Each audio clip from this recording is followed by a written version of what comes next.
They're lined up, and away they go.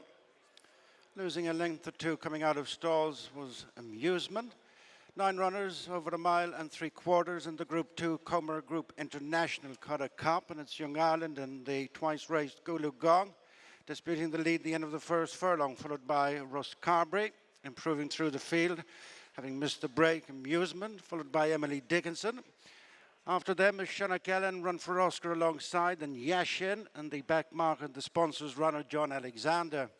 Coming inside the Oak Start, and it's Young Ireland going on a length in front of Gulu Gong, 2 lengths back to Amusement in third, and fourth is Rosscarberry racing together. Shona Kellen and Emily Dickinson in the dark blue jacket. The final 3, a Run for Oscar, Yashin, and John Alexander.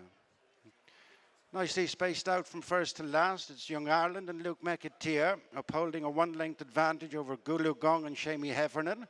Break of 4 lengths with 10 furlongs to go to Amusement. Gavin Ryan just third from Rosscarberry, and Billy Lee in fifth. There's Emily Dickinson and Ryan Moore, followed by Shona Kellen and Gary Carroll, and then Run for Oscar, Colin Keane with the final couple. Yashin and Shane Foley, and John Alexander, Nathan Cross. Just outside the final mile, Young Ireland and Gulu Gong have stretched their advantage to 5 to 6 lengths over Rosscarberry. There's just one back to third from Amusement, followed by Emily Dickinson. Soon, coming up to the halfway stage, the 7 furlong point in the Group 2 Comer Group International Curragh Cup over 1 mile and 6 furlongs. Little changes up front. It is Young Ireland and Gulu Gong continuing 1 and 2, followed by Rosscarberry. On the inside, as they've just gone by halfway, is Amusement. They're being followed by Emily Dickinson, Shona Kellen on the outside, of Run for Oscar, then John Alexander, and Yashin relegated to be the back marker. Right up to the top they go, Young Ireland. Driven in second is Gulu Gong. In third, wrestling that position back, is Amusement ahead of Rosscarberry. Emily Dickinson continues in fifth, and then Shona Kellen, Run for Oscar. Yashin rejoins John Alexander at the back of the field. Heading down for the approach to the straight. Matching strides, Young Ireland and Gulu Gong pushed along on the outside. 2 lengths off them in third and fourth. Amusement and Rosscarberry, Emily Dickinson closer in fifth. And then Shona Kellen, Run for Oscar.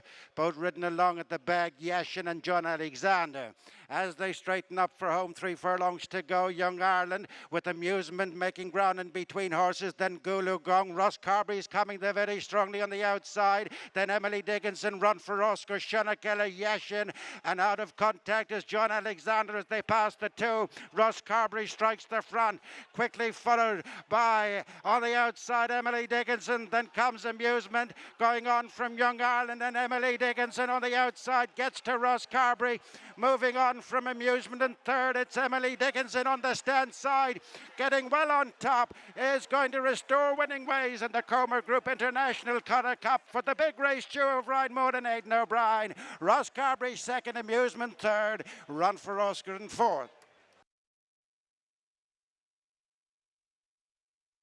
Well, it's been quite the day for Aidan O'Brien here at the Curragh so far. Thumbs up to supporters. Aidan, no doubt about the highlights though, and that would save the last dance's win in the Juddmonte Irish Oaks. Just talk us through those last couple of furlongs from your point of view. Did you fear the game was up at one stage? Yeah, obviously. I was very worried. It was a long time since she ran, but Jamie was very happy with her at home, and Trevor. Giacomo rides her out. Seamus has been riding her work since Wayne is off, but they were all very happy with her. But her last run was on hard ground, fast ground in Epsom, on a track that she didn't really work on, and ground that she probably found it a big change today.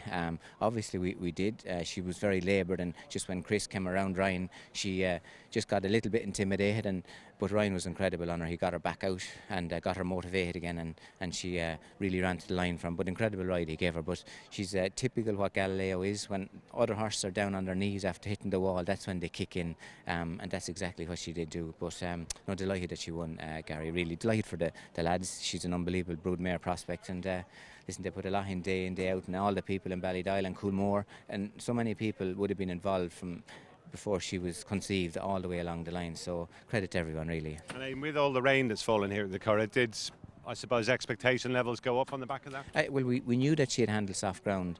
She won her maiden in soft ground with Wayne and then went to Chester and won very easily with Ryan. But it was her first run back after a break, and you're always worried then. And she did go up and wait to let her mature for the autumn.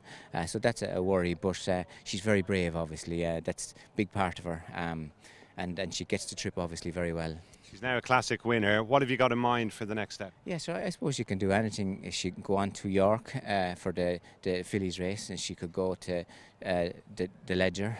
She could come Arc, heavy ground, soft ground, and she's going to sharpen up from today.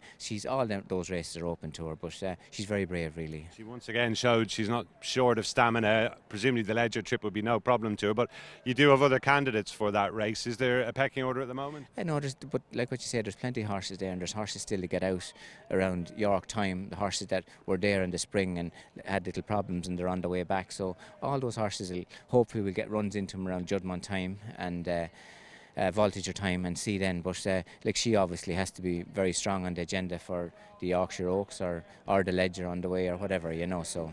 Library was a bit of a surprise package, Aidan. What was your take on her? Yeah, no, we're very happy with her. She won 1.25 miles with Wayne at Naas at the last day, and then ran in 1.6 miles race in Leopardstown last. Ran a very good race, a lot better than anyone thought. She was just getting into gear with Dylan off at the bend, and she ran back into the horses, came back on top for her, and her rhythm got broke, so she ran an awful lot better than anyone thought. She's very well bred filly, 1.5 miles. Gavin gave her a lovely ride. He was happy to make the run and get a lead, and it just changed hands a little bit, but he got her into great rhythm, and she did gallop out, and not delighted with her, really. Another Galileo filly again. And Warm Heart, Aidan, the Ribblesdale winner, she never managed to land a blow but did stay on late. She was ridden differently today. What was the thinking there? We went to Ascot not knowing whether she'd get the 1.5 miles or not, but she did get it. The unknown today was the ground, and listen, sometimes you think one won't handle the ground and you run them and they do, but Seamus said from the time he jumped off, he said she wasn't acting in it, and he gave her a chance and probably ended up back a little bit, but obviously it was the ground. She wants nice ground, very comfortable, probably at 1.25 miles, 1.5 miles, but I'd say ground is probably the key to her after looking at her today. And hey, we've just seen another very, very smart staying filly win the Curragh Cup in Emily Dickinson. Yeah, she came up a little bit short at Ascot, but back down in distance today, and she loves these conditions. She's once again showed she's very smart. Yeah, she's a very good filly, obviously very well bred filly.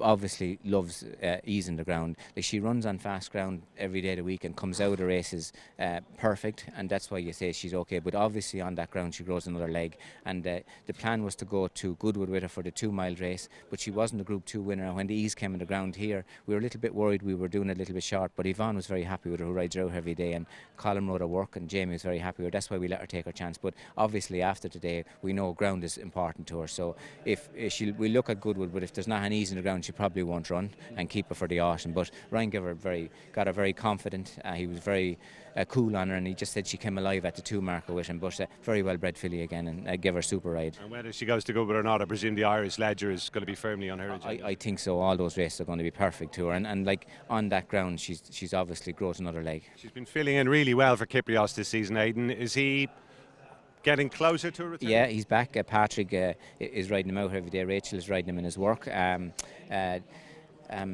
is very happy with him. He's in charge of him.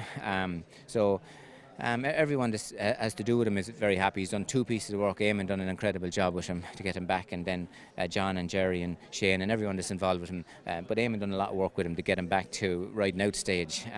But he's done 2 pieces of work, and he's still on the programme. So moving well, and everything is going well so far with him. So the idea would be you'd love to have him back here for the Ledger and get him going again. And if all that went well, and he ended up at the end of this year well, with the view to looking to him next year. But so far so good with him. Hopefully the wheels will stay on. And Aidan, you began today with another really nice 2-year-old, Henry Longfellow. Did he do anything at all that surprised you there? Yeah, no, he's working very well. John and Seamus are very happy with him. PC rides him out. He had been working lovely. He's obviously super pedigree again. He's out of Minding, and he's by Dubawi. He's a real 2-year-old. He's class speed, and he shows everything, and Ryan was over the moon with him. So we felt he was a very good horse, but he hadn't a long preparation, so we weren't sure about that in the soft ground, but looks very classy. And obviously so much talent in that division this season, Aidan, with River Tiber and obviously City of Troy. But is he right up in the upper echelons? I think he has to be. Like, Ryan is not a man who gets very enthusiastic or excited, but he was very excited about him when he got off him. I thought, talking to him now, he was very happy. So he's obviously a very exciting looking horse.